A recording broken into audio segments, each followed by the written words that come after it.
Hello, and welcome to another episode of Boundless Body Radio. I'm your host, Casey Ruff, and today we have another amazing guest to introduce to you now. Eric DeGotti has spent over 20 years in the fitness industry as a coach, trainer, and instructor, pioneering his unique approach to client assessment, performance enhancement, and injury prevention. Each year, Eric travels around the world, teaching and speaking to trainers, coaches, and therapists as a lead instructor for functional movement systems and as a guest speaker for such prestigious organizations as Mount Sinai Hospital, New York University Medical, the Navy SEALs, U.S. Army, Nike and SPARQ Camps, Glazier Clinics, the Mayo Clinic, and multiple major universities. Eric has also appeared in the New York Times bestseller, The 4-Hour Body by Tim Ferriss. His list of training clients include individuals who have been an Olympic Gold Medalist, Gatorade Players of the Year, All-Americans, National Champions, World Series champions, and Pro Bowl athletes. He also works with many high-level country, state, national, and world champion sports teams in leagues such as, but not limited to, the NFL and Major League Baseball. Eric DeGotti, what an absolute honor it is to welcome you to Boundless Body Radio. Thanks for having me. Looking forward to it. So many fancy organizations that you've worked with, I could barely stumble through all of them. It's pretty amazing. Yeah. It's the longer you go, the older I feel. Well, I was just going to say, if you're not watching this via video and you're just listening to this, I'm looking at Eric right now, and you look like you're maybe 25, which is about the same time that you've been in the industry. So did you just get into it from birth? You just came out of the womb, as just a toddler, pressing, like ready to go? Yeah, you can tell. Yes, started as a toddler. Yeah. That's awesome. I would love to hear your history and your story about how you got to where you are today. So the interesting, I didn't take the more traditional route to getting to where I am today, where I said, out of high school, I'm gonna go be in this field. Is that didn't know. I actually was originally out of high school. I thought I was gonna be a chef, and thought about going to culinary school. And I said, this is a pretty specific thing. We didn't have much money, so I said I need to make sure that this is what I want to do. Worked for a year in the restaurant industry, and I realized that this is not what I want to do. And the restaurant industry in the late '80s, early '90s was very different than it is today. So, wow. So got into doing sales and that sort of thing, and then said, I like fitness, so I was working out. I was actually starting to compete in some bodybuilding shows, and the gym I was working at said, well, I'll put you on the floor as a trainer, go get certified, and while you're here, I can introduce you to the people from Hammer Strength or all the reps that come through here throughout the day. So started doing some training, and within 3 months, I was the top trainer there. I realized there's a pretty low bar in this business that who knows where this is going to take me. So pretty quickly moved up and kind of moved on, got into a rented space from a small personal training center, and realized, well, the owner here is not all that special either. Maybe I could do that. So I opened up my own facility in 2002 and had this vision of what fitness could be. And I created One Human Performance. And what that was the idea of having this multidisciplinary center where you can go in and get exactly what you needed. And because up until that point, I was always fascinated with the holistic approach to fitness. And most people hear holistic, they're assuming they're assuming patchouli oil and some new age type of thing. Holistic just means treating everything that somebody needs from a mental, chemical, structural standpoint. So I opened up this facility, and we had chiropractic care, we had physical therapy, we had nutrition, we had performance training, we had group fitness, we had Tai Chi, we had kind of everything. And back in 2002, that was unheard of. Most of those people didn't get together in the same sandbox and play. Today they barely do, but there's been a whole shift towards that since I opened up, in seeing that there's a financial gain there, where that wasn't really my motivation. My motivation was to say, look, I know enough to know that I don't know everything. If I can get a team around me, I could do much better. Had that facility for 12 years.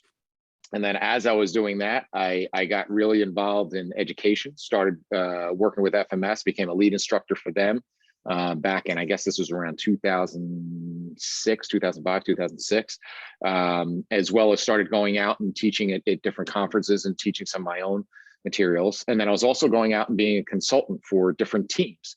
Most notably, I got to work with the New York Giants from 2007 all the way to 2016. So all this stuff is happening as I have my facility. And so it got to a breaking point where I can only be so many places at once. I had taken the facility as far as I wanted to take it. So I stepped away from the brick and mortar business to focus more on the teaching and consulting. And that's more of what I do now. Yeah, that's really incredible. What a fun transition from going from teaching like the individuals to teaching the industry, really, and helping to train so many other people who are then going to go out and share your message.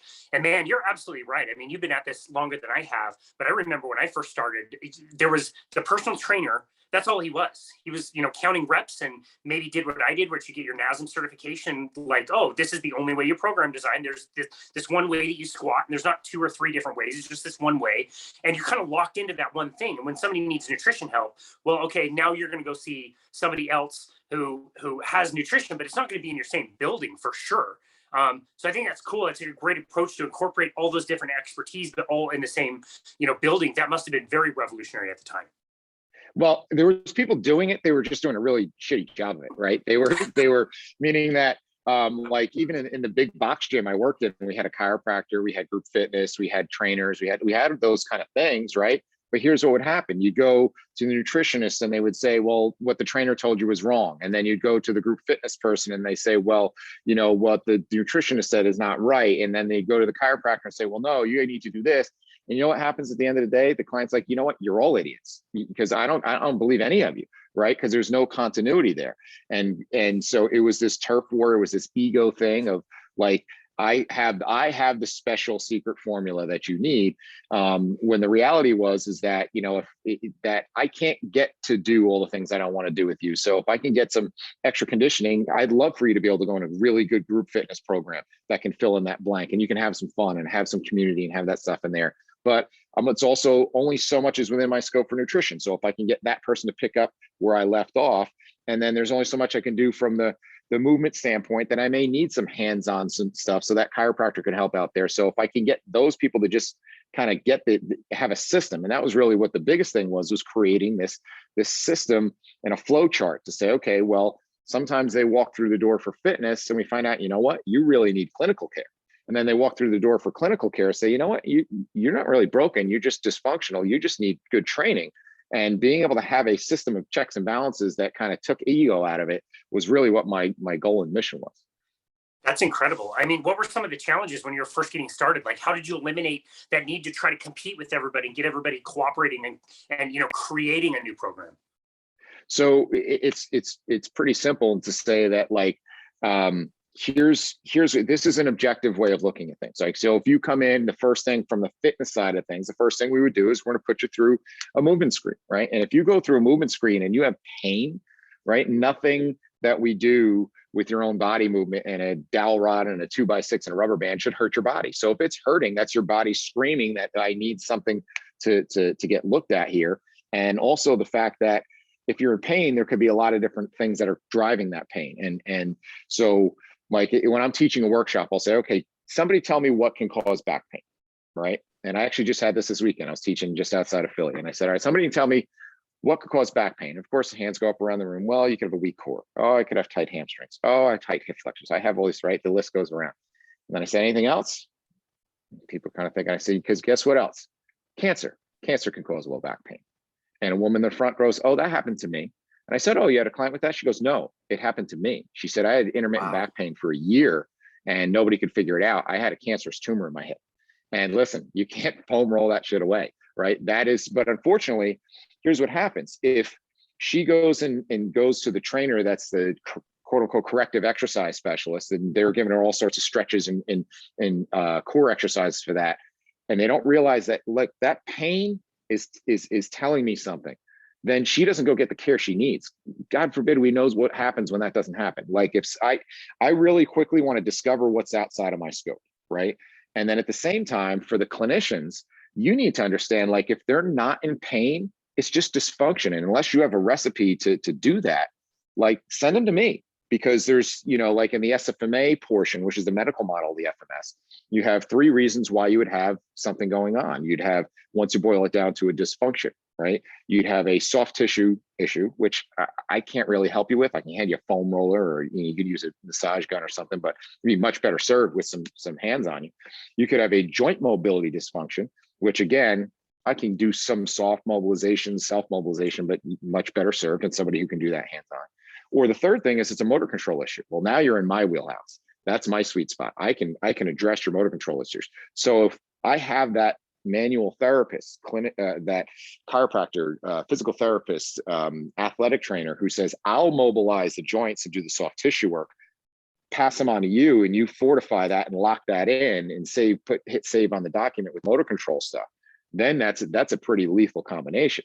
And the reality is that if you can break it down and get a good clinician, they don't have time to do all that stuff. They just don't. And so if they're really good manually, let them do what they're really good at, and let me do what I'm really good at. And it's not a competition, it's now, and like, I remember the first time I learned about foam rolling, going back a million years ago. And I remember I was training a massage therapist at the time I was referring a lot of people to. And I said, look, this is what I'm going to start implementing with my clients. Before I do it, you're the soft tissue therapist. I want to take you through this. You tell me if I'm saying the right things, if I'm doing the right things, or if I'm bouncing outside my scope. And I remember she turned to me, she's like, this is awesome. She's like, but now you're not going to refer anybody to me. I said, no, it's actually the opposite. Because if I put people on this and they're wiggling and writhing in pain, I said, well, then that's a perfect window for me to say, you really need this. I need to get you over to this person who can do this better than a foam roller can. The foam roller back up what she does, but she's going to get us there that much faster. Right. And that's and that's where we all can benefit. There's no shortage of people that we can help. What I heard in that answer is something really consistent that I hear in a lot of your content, which is you are seeking to do the very best thing for the client. You're not seeking to do the best thing for you and make everybody fit into your cookie cutter program. And I think just for the listener, if you're ever looking around for a personal trainer or wondering who to hire, I think that's such an amazing trait, is to really find somebody who's going to take the time, do a proper assessment, sit down and ask some goddamn questions. Like, what do you want? Why do you want this? Ask several whys after that to get to the true reason of why people want things. And then find somebody who's willing to say, like, I can give you this, but you're going to need this, this, and this from these other people. And that's not a problem. We can all work together to find the best solution for the client. I love that. So you hit on a couple things that I really like there, Casey. And one of them is we have a whole section in this new course that I'm doing on program design. It's called the key questions. Like, before we ever get out an FMS kit or a goniometer or a stopwatch or vertical jump testing, the first thing we do is we sit you down and ask a series of what we call key questions. And because if you miss those, I don't care how good your assessment is, your whole program is going to get blown up. So, as an example, if you don't ask simple questions about what do you do all day, right? And you now program farmer's walks for a guy that's a mason who carries cinder blocks all day. Like, there's the last thing he needs is to carry heavy stuff throughout the day. Like, and so you don't understand it. If you don't ask key questions, like, what other kind of physical activities are you involved in? Because we just make this assumption that we're the end all be all. Everything we say is they're going to be hanging on every word. They're going to only do what we say. But the reality is they have a Peloton at home and they love to do the classes on that. But if I don't know that, and now I programmed a bunch of conditioning work for you, well, now I'm kind of doubling up and wasting valuable time. I could have been working on a bunch of other things that you need. So I need to know those things. And if you don't ask those key questions, it doesn't matter how good your goniometric or your performance testing is, because your whole program is going to get down the toilet. So that's a huge thing. And then the second thing is that we all have these biases. And I talk about in our course, we talk about, we call it the safety of your silo, right? So we start out in this industry and we find one thing that we kind of latch onto that we really like. And what happens, that kind of becomes our thing. We actually have a fun debate in our course. We call it "What's Your Thing?" And you have to defend that, or you actually have to knock it down. Like, so we had in the group this weekend, we split the group in half. And so let's say somebody's say you're a kettlebell guy, right? You're known as, that is your thing. Like, hey, this is my friend Casey, he's a trainer. He's really into kettlebells. So what we do is we split up the group and then we make you argue against why kettlebells, like, basically you have to argue why kettlebells suck, right? It's a Socratic debate about that. And so, because what it gets you out of is this thing. So let's say you're that kettlebell person. Early on, you meet Pavel Tsatsouline, who's an incredible genius. And you're like, this is amazing. But now what happens is you get into almost this cult-like silo where all you do is whatever Pavel says and whatever the kettlebell world says, which is amazing stuff. But what you're missing is that right next to you, there's another silo with some really amazing stuff that maybe it's somebody who does West Side Method or somebody that does yoga or something like that, but you never peek out to see that. And so you kind of lose sight of a lot of things that could be added to your toolbox. And at the end of the day, when you walk in my door, I have zero vested interest in what your program ends up looking like. I don't care. I've been doing it long enough. So whether you end up doing a thoracic mobilization laying on your side, whether you end up doing a box jump, or whether you end up doing, repeats on the Echo bike, it doesn't matter to me. Like I have no stake in any of it. It's a matter of what's going to get you from where you are now to where you want to be, right? So that mindset is kind of just, I don't have a thing that I'm married to that I have to stick with. I love that. Yeah, you don't make a commission if somebody decides to do a bench press. No. Yeah, like the dollar I make, maybe if that, to cover the shipping on selling you a foam roller is not worth telling you that foam rolling is going to save your life, right? Yeah, totally.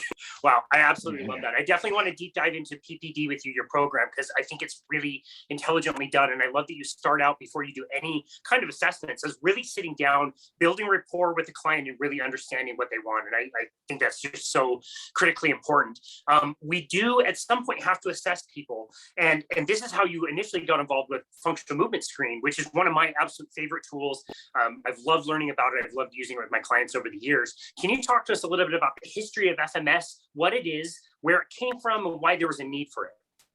Okay, so first we'll go through the history of how the screen came out. So the two main players are Lee Burton, who's an athletic trainer, and Gray Cook, who's a physical therapist, both in Southern Virginia. And so you have Lee as an athletic trainer who's noticing a trend that why are certain kids always in the training room and there's other kids that I never see in the training room, right? And as he's going through his pre-participation physicals, he has a doctor with him who's a wise old doc who's looking at kids. He's asking kids to squat. He's like, why are you asking that? He's like, well, you watch. The kids who can do that well are the kids that you probably don't see as much. And he started seeing this correlation. So that's kind of interesting, and say maybe we can do more movement than this isolated type of traditional orthopedic testing that we're doing. Now, as that's happening, Gray Cook, who's a physical therapist, he's frustrated by the dogmatic approach of physical therapy and saying that if you have this injury, we'll come in, you get this for that type of thing. Oh, you have a knee injury, well, you're going to come in and you're going to do clamshells and you're going to do TKEs and you're going to do that sort of thing. And saying, well, we don't necessarily work in parts, we work in patterns. And people like Shirley Sarman and pioneers who looked at movement as more of a holistic type of language that we express. He's kind of looking at that. And so he gets called into a major, as he often does, gets called into a major Division I university in their athletics department to look at one of their athletes who had torn his groin off the bone twice, right? Sports hernia, boom. And so they're like, how is this happening? So he goes in this room and this poor kid's up in front of the room in his underwear and everybody in the room is pointing their fingers, right? So the opposite scenario of what we just talked about, right? You have sports medicine docs, you have athletic trainers, you have strength coaches, skill coaches, all point say, you didn't do something right. You did it too much. You did it too little, all blaming each other. And meanwhile, he raises his hand and says, did anybody notice what's going on with his ankles?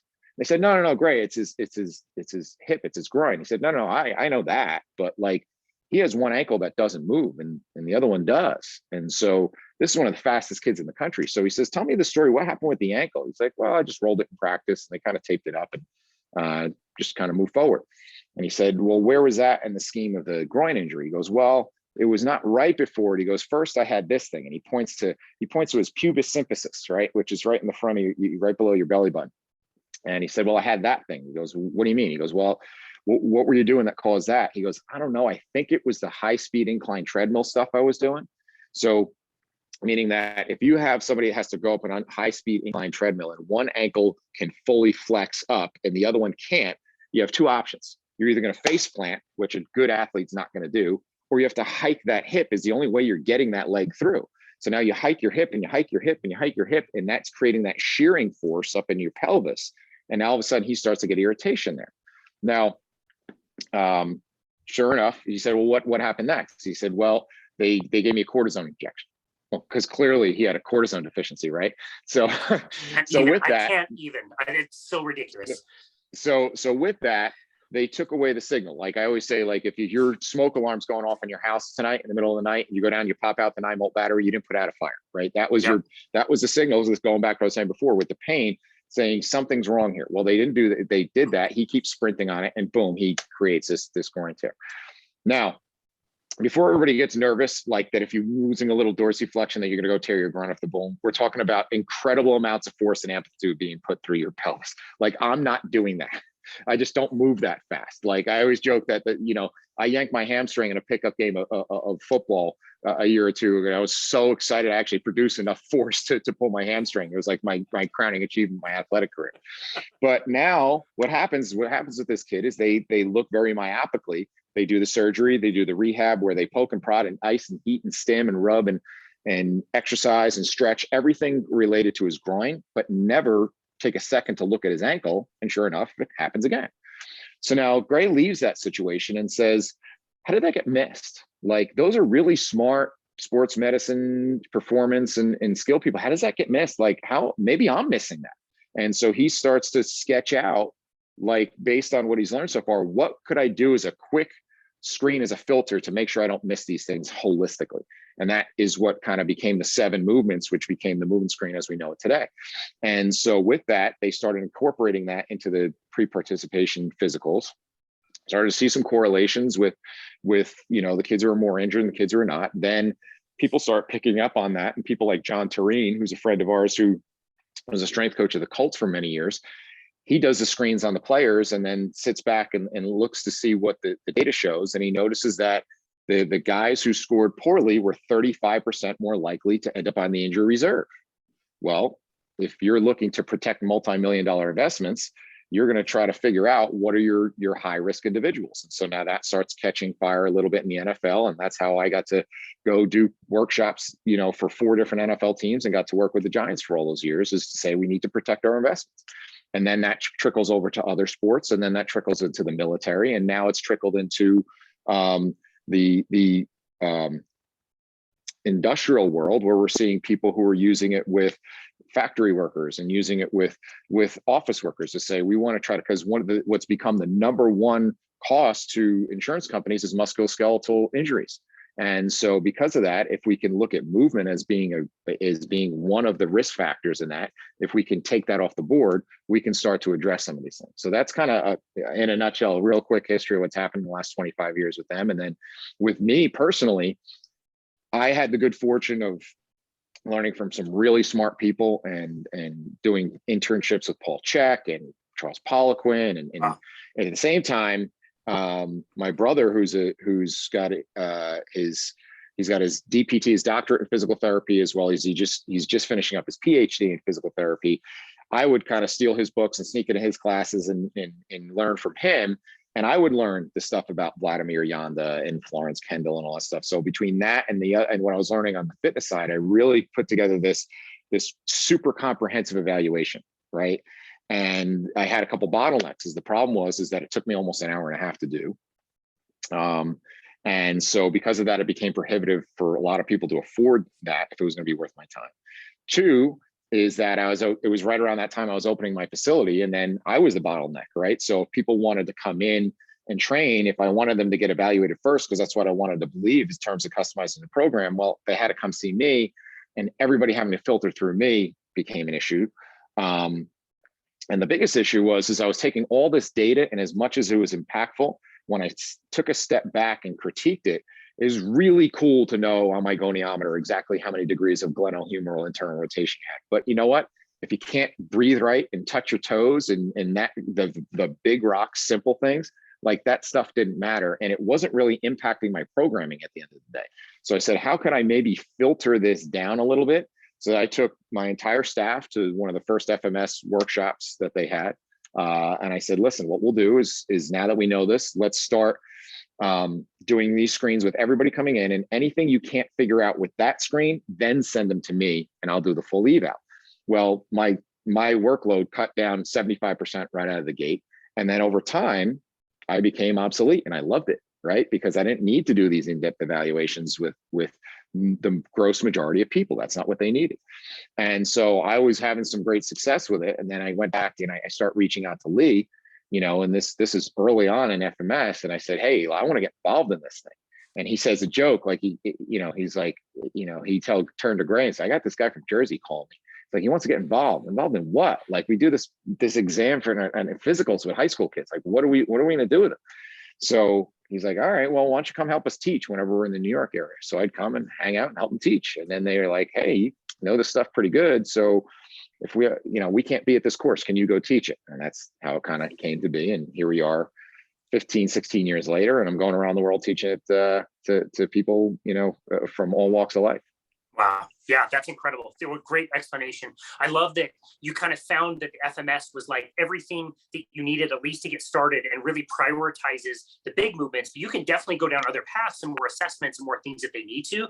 But starting with that as a foundation, and a test that takes, 10, 15 minutes maybe, and allows you to see overall movement patterns and where the dysfunction lies, I think is so critically important for somebody who has not done it. Can you describe what the process is like and how the scoring works? So it's super simplistic in that we look at 7 fundamental patterns. Okay, we have 3 what we call top tier integrated patterns, where we look at your overhead deep squat. We look at your what we call your inline lunge, where it's basically a split squat, but we tie your upper body up specifically in a reciprocal reaching pattern as you do it. We do a single leg step over, which we call our hurdle step. Those are our big 3 patterns on your feet, and then we have 4 more fundamental patterns. 2 are more control biased. One that looks more at your reflexive control, called your rotary stability in a quadruped position, hands and knees position. One is a trunk stability push-up, where we do a very specific setup to check how well you sync up and create gross stability in your trunk. And then we have a few that are more mobility biased, where we look at a laying on your back leg raise, but not just how high you can lift your leg, but how high you can lift your leg without having any effect on the opposite side. And then we also look at your shoulder mobility, basically a reciprocal behind your back reaching pattern. And then we've recently added ankle mobility in there. And then based on that, I can start to get a pretty good profile of where you're at in terms of, are you somebody that needs more mobility, somebody that needs more control, or are you somebody that needs a little bit of both? And it's also not part specific, because if you tell me, oh, well, I have a tight hip flexor. Well, that tight hip flexor squatted just fine. And it also lunge just fine. But now all of a sudden, as soon as I ask you to pick up one leg, now all of a sudden that hip flexor is not working anymore. So it's not a hip flexor problem. It's a hurdle step problem. It's a single leg balance problem. And so let's piece that out. Let's dig down that rabbit hole. Now, that's it. And then based on that, what it tells me is in terms of scoring, it tells me if something is just fine. You have, in terms of what we're looking for, you have enough movement and competency that we're not worried about it. It could be that it's not at least meeting the minimums, and that's where we should do 2 things. Number 1 is, most importantly, we need to remove the negative, kind of the old Hippocratic oath of do no harm, that there's certain exercises you probably shouldn't do, at least right now. And then there are some things that we can do. We can create some strategies that can help improve that movement, and improve it enough that you can start going back and doing those things we took away. And then we also look to tease out, is there pain? And that's regardless of how well you move. It's just to see, does that hurt? Because if that hurts, like I said before, that needs clinical attention. Now, that being said, there's a lot of misconceptions. And when I teach FMS, it's more about teaching what it's not than it is than actually what it is, right? What it's not. It is not a clinical diagnostic. I can't tell you have a torn labrum or any sports hernia based on this. It's not made for people in pain. So it's not making me trying to be a physical therapist. It just tells me when I need one. It is not sports specific. So when people say, oh, well, I don't like using the FMS because it's not specific to golf. Well, it was never designed to be. It's designed to be baseline fundamental human movement. If you need something specific for golf, once you can check the boxes in your FMS, well, then go do a TPI screen, because that is specific to the dynamics of golf, right? So that's where that is. The FMS doesn't predict performance. You're right. We never said it would. It was never meant to predict performance. It doesn't have a correlation with that. And so it doesn't necessarily so much tell me what to do in your program. It more just tells me what not to do. And if there's any way I could really, sum it up, I've talked with other instructors that we have about, like, what would be our goal if you took our level 1 course, as you walking away, whether you're a physical therapist, athletic trainer, personal trainer, strength coach, what would be my main goal of having you do a movement screen? It's to get us to not do dumb shit. It's pretty that simple, right? So, when you look at injuries, everybody says, well, it's an injury prevention tool. we look at this as being one risk factor in injuries, but there's a lot of risk factors in injuries: sleep, previous injury, your body fat levels. All these things are risk factors. And when you put them all in a blender, then we can kind of see a risk profile. But this is just one factor we've never really had a objective, simple, and easy to use tool for. And that's where it fits. That's where it creates its niche, right? Like when I work with the Giants, we had athletic trainers and medical professionals if you're hurt. We had strength coaches if to get you better. But there's a lot of people in that gray area. I'm not really hurt enough to go in there, but I'm not really healthy enough to do everything he's asking me to do. And how do I address this gray area? And so that's kind of what it's looking at in terms of, we look at injuries and people have the expression case where they'll say like, oh, you can go out, you walk out the door, get hit by a bus today, right? Of course you can, but I'm not going to be the one pushing you in front of the bus. That's the whole job of the FMS, is to make sure, like, there's a lot of people going into gyms and they're getting hurt in the gyms, like where exercise has actually become the risk factor. So I just need to know, look, you can't even touch your toes. I don't care how good of a coach you are. You're never going to be able to get them into an optimal deadlift position. You're just not. And it's not saying that the deadlift is bad or you're bad. It's just saying that they're bringing that. That's not an environment issue. That's an organism issue, right? The organism is showing up to the environment with dysfunctions that are not going to allow them to express the skill you're looking to do, right? Now, if they move well enough, right? We're not looking to move perfect. They move well enough. Now it's time just to be a good coach and make sure you can teach the exercise skill and make sure you can program the intensity and volume appropriately so they can maintain that exercise skill. And that's just being a good coach. But this is the piece to say, at least you're dealing with someone who is coachable. You at least have somebody who can learn it, because if not, that poor movement is a barrier to skill acquisition. Yeah, again, just so well explained. I absolutely love that. I do want to talk about some of the specific movements in the FMS. We don't have to go over every one. There's a few that maybe we could highlight a little bit. And the first one is the deep squat, which is probably my favorite. I feel like it tells me more kind of globally what's going on than any other test. I don't know if that's consistent with other people who do the FMS, but I'd love to hear what your thoughts on the deep squat are and what things you're specifically looking for.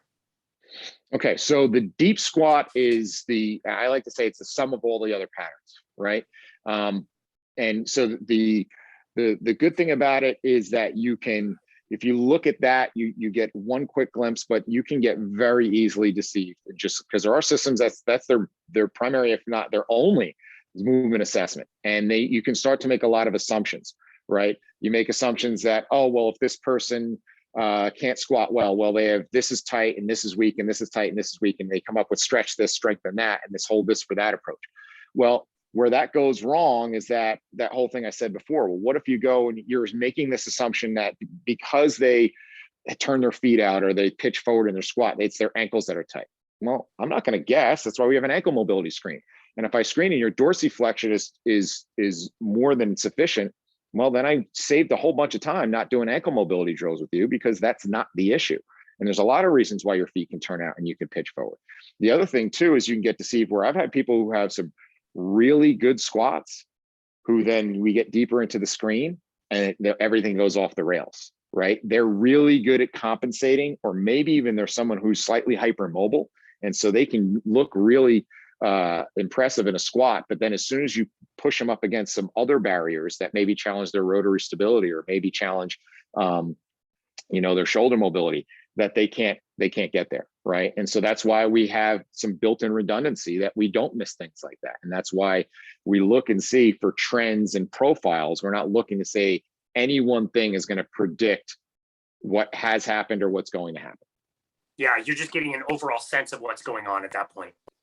Yeah, so the deep squat is probably, as much as it's a cool thing to look at in terms of hey, let's kind of look at where you're at. It doesn't tell me a lot of things. And then you have to consider, even within the deep squat, there's so many, not only literal moving parts, but then you have to look at, the body type and the architecture and their anthropometry of like how the tibia height versus the femur height versus their torso. Like, you get a 6'9" NBA player, their squat's not going to look like me at 5'6" squatting.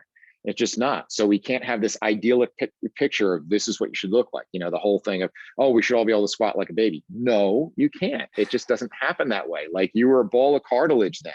You're not now. and there's all these different lever lengths. And so it's not going to be this one size fits all squat.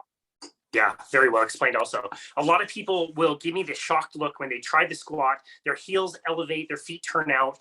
There might be some knee valgus. It's fairly common. I would say a lot of people have that type of movement pattern, but as soon as we slide that 2x6 underneath their heels, they're able to execute that movement generally much, much better. Can you comment on why that might be for a lot of people? Yeah, my joke is get you some high heels, you're good to go. You're all fixed. Perfect, easy. But if you can squat with a heel lift, the automatic assumption is, well, I must have tight calves. Well, maybe, but that's why we do an ankle mobility screen to see if that actually is the case. But there's more to it. That changes your center of gravity. And so by changing your center of gravity, the person who was scared to have a posterior shift in their weight to initiate the movement may be able to do that now. It changes a lot of things in terms of how those levers are going to match up as you go into your squat. So if you can do that, it doesn't tell me anything in terms of what's tight, what's weak, what I need to do in terms of your exercises. It just tells me that, okay, you have some level of this pattern in that software somewhere.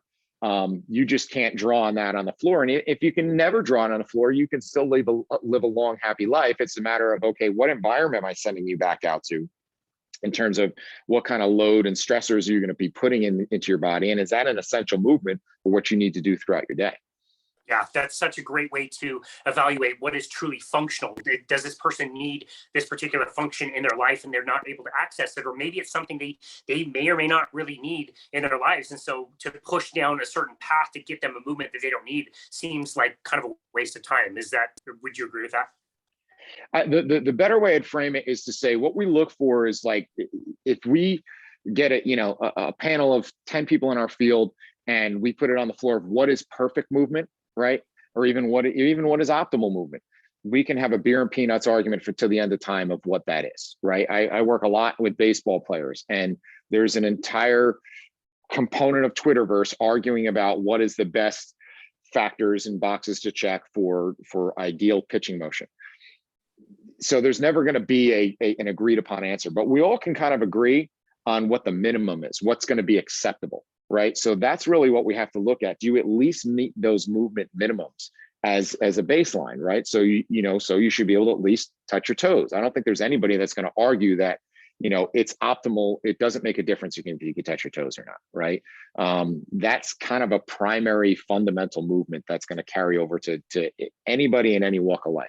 You should be able to do that. You should be able to rotate freely right to left. You should be able to extend. You should be able to squat to a certain level. These are just baseline fundamental things that you at least want to meet the minimum of. And so if you're, we rate it 0, 1, 2, or 3. 0 is painful. 3 is at least you're checking all the boxes and you're following all the rules that we've asked you to do, and you can maintain your setup position. 2 is acceptable. And so as long as you're a 2, you're good. It's 1 that this is a red flag, that even if we lower the bar a little bit, so to speak, not necessarily literally the bar, but if we lower the expectations, you still can't even meet those, right? And those are the people that I'm most concerned about, is the people who are in pain or the people who can't even do it to the most minimum level. And a lot of the movements are scored right side and left side. I believe it's 5 out of the 7 are scored with a right and left, not just with not just overall what's going on with both sides together, but right side, left side. And where I see a lot of asymmetry, probably the most asymmetry that I see, is in the shoulder mobility test. So I'm wondering if that's something consistent with like you've done far more than I ever have. And how can people address shoulder asymmetry? It seems to come up quite a bit. Okay, so asymmetry in general is asymmetry beyond reason. And what I mean by that is that what we've teased out is that, let's say with your shoulder mobility, where you reach behind your back with one hand up, one hand down. And let's say one hand is, with the right hand on top, you're 6 inches apart, and the other hand, you're 8 inches apart. That's not necessarily anything that we're going to freak out about, right?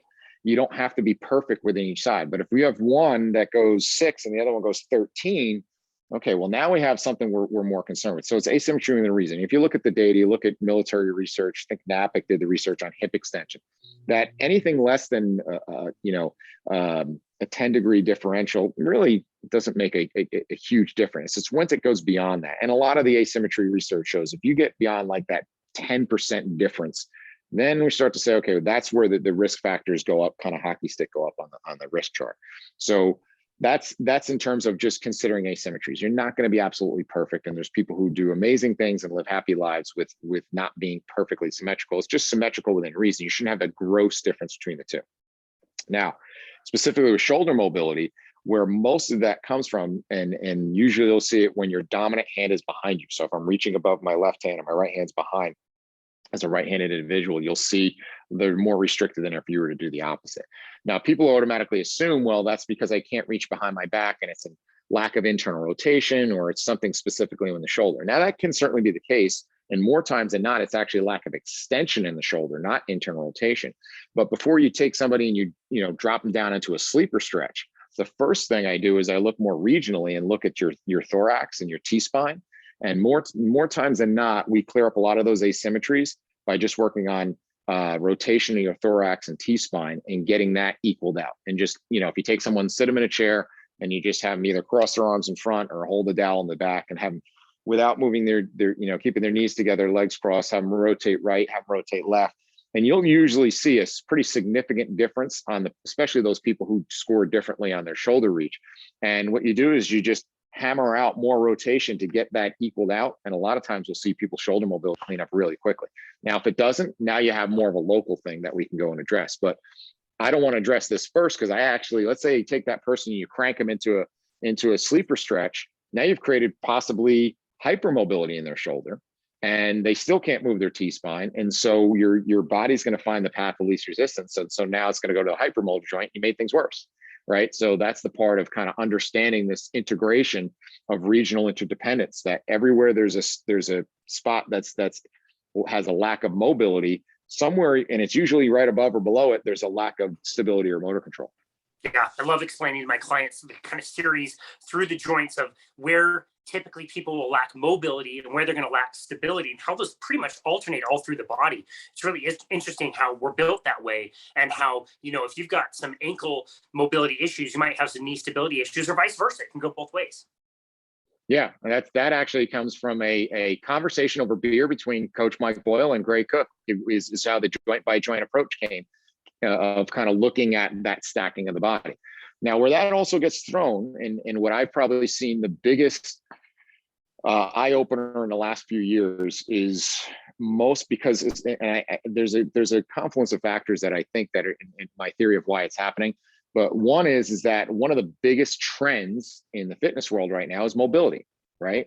I think part of that is driven from a business standpoint of much of an older population who with disposable income coming to our field, the 40 plus who are coming in who want to be fit, but they have tons of mobility issues. And if you can address that, you're increasing your value. So now with that, the market follows. And now we have things like FRC, we have all, Kelly Starrett's Rise to Fame and all these things. And all those things are incredible. And they're has amazing value. But because, and then you package that on top of testing systems and therapies that are really mobility biased, right? If you go to your local physical therapist, chiropractor, they're going to mostly look to mobilize. They're going to look to get moving, to stretch, to do all these sorts of things to get more mobility. Yet they don't have a filter or a plan for that person who lacks motor control. And having motor control and stability is something that's really getting missed. And I can't tell you how many clients I get, because I get a lot of the people that I've been everywhere else, nothing helped. I had a guy in this morning. I've been everywhere else, nothing's helped. I'm not getting any better.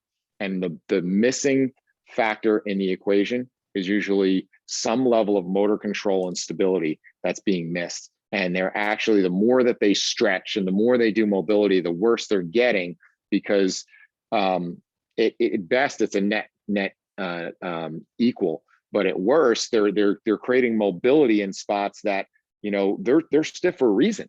Right? They're stiff because they're protecting an unstable joint. And now all of a sudden you've created this instability, and now you've created another problem by doing that. And even if even in a net negative, or where they're not getting anything, they're not getting any bad effects from it, is that it doesn't stick, right? I go to the chiropractor, he or she adjusts me, I feel better for a day or two, and then it goes right back. I do all those stretches, but an hour later, I'm just as tight again.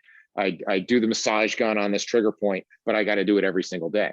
Right? If that was the answer and you're still going to that answer for 6 months, it's not the answer. Yeah, right. I mean, I don't want to knock massage therapist, but the first thing that I thought of was going to massage. Like anytime I ever got massage, I'd feel like, okay, maybe the next day after feeling beat up, but then it would always go back to the way that it was anyway. And it's like, what is the reason that I'm tight in these places anyway? There's got to be another underlying reason that I'm not getting to. And then you have to break it down and have an appreciation for the three kind of levels that we work at movement on, that you can see things with. First is the local level. Okay, you have a stuck ankle because maybe you rolled your ankle a couple weeks ago in a pickup basketball game. It's no longer a medical concern. The joint integrity is still there. The swelling has gone down, but now you have this residual compensation that you're dealing with, and you have stiffness in your calves and anterior tib and those sorts of things. That is a local issue. So that massage therapist can go in and clean out a lot of the stuff that has been the residual of that traumatic event. But then you can look at things more in a regional standpoint. A regional standpoint, they have somebody who sits all day, and you have this cascade of things that have become actually shortened. There's been adaptive shortening of, say, the hip flexors because they're sitting all day, and how that's changed things. And you have more of a regional thing throughout the hip complex. But then you also have global issues, right? And those global issues are not always, they can show up as a musculoskeletal dysfunction, but they're not always driven from musculoskeletal drivers. And what that means is that it could be that you have this, more times than not, you're this sympathetically overdriven individual who's high stress, who doesn't breathe well, who doesn't sleep. And all of a sudden now you have this increased tension and tone throughout your tissues, and that you can go and go to the greatest massage therapist in the world and walk out and crush your 17th cup of coffee of the day and get on the cell phone and stress out and then not sleep and then all those things. It's not the massage therapist's fault, right? It's just a matter of having that understanding of kind of going through what you're prioritizing and understanding what matters. And so, in the program design course, I use the jar of life analogy, right? And if you've ever heard the kind of proverbial story of the jar of life, it's actually created by an economics professor who at a university took out a jar, put it on his desk, and he takes out some big rocks and pours it in the jar and says, okay, who says the jar is full? Kids raise their hand. Then he takes out some pebbles, pours it in, fills in the space in between the rocks. Okay, who says the jar is full? Okay, they'll raise their hand. They say he takes out some sand and he fills in all there. He says, now the jar is full. And then he says, what this represents, all right, what this is analogous to is the things in your life, right? The big rocks are your family, your closest loved ones. That's the big things. And then you have the pebbles. That's your job and your associates and your friends and your kind of next level circle. And the sand is the little things, the minutia throughout the day. Then he empties it out and he pours all the sand in first, and then there's no room for the rocks and pebbles. And he says, if we all focus on the sand, we miss the big things, right? And so it has this great undertone message. So I took that and stole it and said, well, the same thing could be done for training, right? The big rocks are, do you sleep? Can you breathe? Can you do basic fundamental movements? Is your nutrition at least not hurting you and hopefully even helping you, right? Can we get those big rocks covered first? Because if not, you're 3 degrees and you're missing in your dorsiflexion, doesn't matter, right? Then the pebbles are the next level down. And then the sand is what everybody on Twitter is fighting about. And it's like, dude, let's take a step back from all this. Like, I deal with professional athletes, and even they don't get to this because they're dealing with a whole bunch of other stuff, meaning that you're arguing about what's the optimal range on your velocity, on your VBT device on a trap bar deadlift. But meanwhile, like I have a professional pitcher who has a newborn at home and got 4 hours of sleep last night, right? So let's kind of always be able to take a step back and understand the big picture of where everything fits in terms of prioritizing really what matters in terms of your programming. Yeah, that's such a great way to think of things and making sure that you're prioritizing what's really, really important and what's going to make the biggest change versus the minutia that we can all get swept up in when we get too myopic. My favorite version of that story is when the professor then cracks a beer and pours it in and says something like, no matter how full life gets, there's always time for a beer. So I'm good with that. It works too. I do want to talk about the principles of program design, which you came up with. Going through that program and seeing the content you've created with that, it's pretty impressive. Can you talk about some of the components of that program that you put together? So this is a program that we just recently released within the last few months. We did our first live course this past weekend, as I said, just outside of Philadelphia. And so where the genesis of this was myself and Mike Perry, who became a real good friend of mine. He's a fellow FMS instructor, also a lead instructor senior instructor for Strong First and doing kettlebell certifications. And so we were actually down at FMS headquarters during the shutdown. And we were just talking about, potential content that we could not only do for FMS, but maybe even do on our own. And we said, what is the blind spot that everybody's missing? And so we kind of started thinking about it, say, all right, we go out and teach this FMS thing all the time on weekends. And probably the biggest thing that we see is a weak spot is that they learn this, but they don't know how to package it back into their program. And then you start saying, well, that's kind of like everything. Like people go out and they learn kettlebells, or they learn kinesio taping, or they learn this one method, but because they don't have a system of principles that they can feed that back into, they either do one or two things. They go back and now everybody's going to do this for the next 2 weeks until I take the next weekend course, and everybody's going to do that for the next 2 weeks, or they just trash it because it doesn't fit into their own selective biases. And so what we said is, all right, well, let's figure out a way to take program design, but let's sit down. And Mike, has been doing this for about 20 years. I'm going on 24 years. And I said, let's go through all of our screw ups. Like, what would I want to know 20 something years ago? What did we screw up? Well, we screwed up that, we got really wrapped up into, being one thing, right? Mike got to be known as the kettlebell guy. I was known as, first I was the check guy, and then I was the FMS guy, right? So I don't want to be that, because the more I got pigeonholed to that, I even saw people around me who were doing that. And it was very, it pretty much put the clamps on any growth. So we want to that's where the whole initial, start with why, getting out of your silos, that whole initial piece. And then it was, we see a lot of trainers who are super successful, but the reality is they really suck at training, right? We all know that trainer at the gym that you're like, why do people train with them? Like, it's a train wreck, but they love them. They'll run through through a wall for them. It's because there's just, people really like them. They gravitate to them. They trust them. And then there's trainers we know that have every certificate in the world and every degree in the world, but just can't relate to human beings, can't teach, can't, get people to trust and buy in with them. So we need to address that. And how do you actually get that conversation well? And then it was data collection, not just FMS, but what are the information? Right now, if I said, Casey, you're going to write a program for me, what is the non-negotiable information you're going to need to know, right? Other than name, address, so forth. What's the non-negotiable information? Do you need to know about my movement? Do you need to know about performance factors? Do you need to test my body fat? What are the things that are going to be the necessary data that you collect? And then how are you going to use that data? Is it going to change your program? Kind of like I said before, I was collecting data that didn't end up using. And then what's going to be your next thing? Because now I looked at the people that came to me and what they complained about other facilities. Yeah, they did this super in-depth evaluation on me in day one, and then everybody got the same program anyway. Or never went back and tested it, so I don't know if anything's changed, right? They just did a lot of eyewash testing to draw you in, but it didn't affect your program, and they never went back and tested, because that's the one fear that people have with testing, is because it puts your ego in check. You have to put yourself out on that high wire, because what if they don't change? What if they don't improve? Are you okay with that? Can you have that conversation? Or do you want to not show that blemish on your program?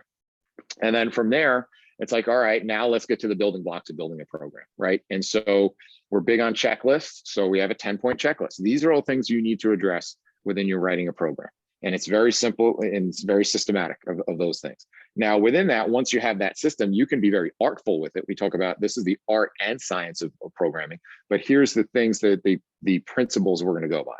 Then a program is not a workout. A workout, we can go online and pull down a WOD, right? That's just a workout. And just doing a workout is not a bad thing. It could be fun, could be, something you do, but it doesn't necessarily mean a program is getting you to where you want to be, right? A workout is just challenging you. Now, is that challenge taking you closer to where you want to be, further from where you want to be, or is it just net neutral? It's not getting you anywhere.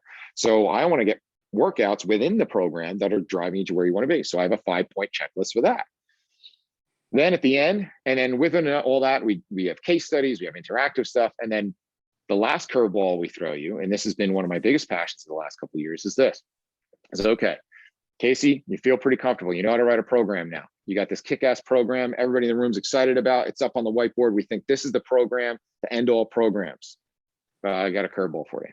Your client that you wrote that for, they rolled their ankle in a basketball game this weekend, or they had a cross-country flight and they were delayed 3 hours and they have no sleep and they're stiff as all hell, right? Or this person's, is super stressed and they're fighting off a cold. Well, guess what? Crumple up your program, because the organism that's in front of you now is not the same organism you tested and wrote the program for.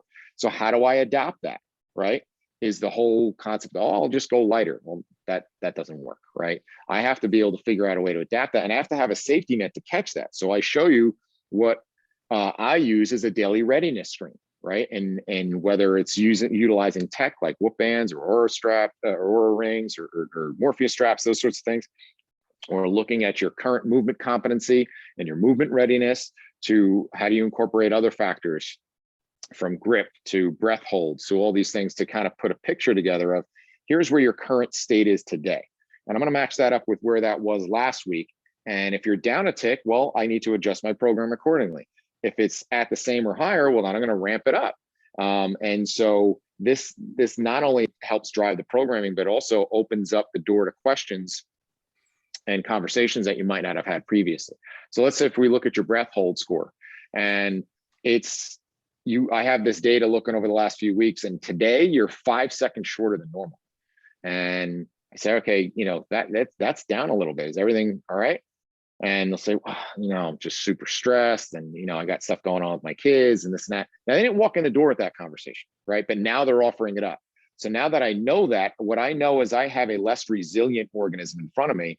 And so I may have to peel back a little bit, because if not, if I was going to do repeats on the Echo bike, I might just wreck them. I might destroy them and drive them even further into a sympathetic state than they already are. So I need to know to adjust that. Now, if let's say that breath hold time's up 5 seconds, best night of sleep I've had in a while, this is happening. Well, that may be the day I'm going for that PR. I'm teaching a new skill, or I'm adding a little bit of volume to your workout. So being able to dynamically program is kind of how we teach you how to take everything you've learned and then adjust it based on, the state of the organism in front of you.